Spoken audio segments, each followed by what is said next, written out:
Pera, Quem tava na areia, quem tava na água, pegou um pouco da água.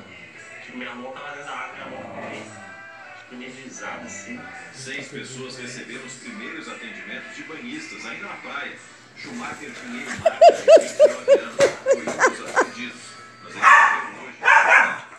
O Brasil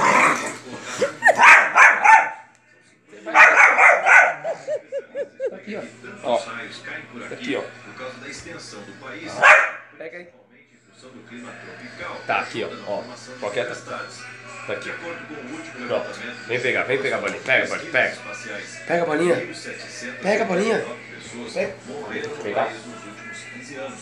Escuta aqui. 5 em cada 100 casos Chega. acontecem Para na de ficar praia. latindo. Tá entendendo? Hein? Esse é o ponto mais alto. Tanto na praia, a melhor coisa para buscar proteção é um carro. Tá entendendo? Especificamente do metal está protegido.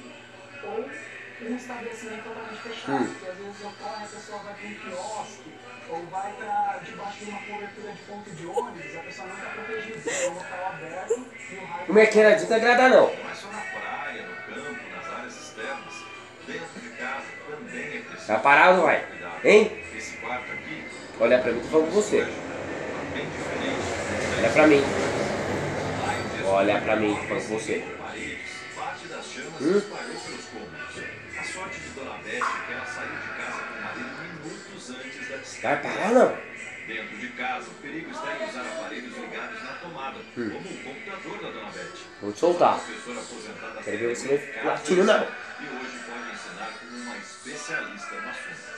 Tira todas as tomadas, né? Desliga tudo, cuidado, desliga tudo, desliga da chave. Quando Dá conhece, beijo. se liga, não. Dá beijo.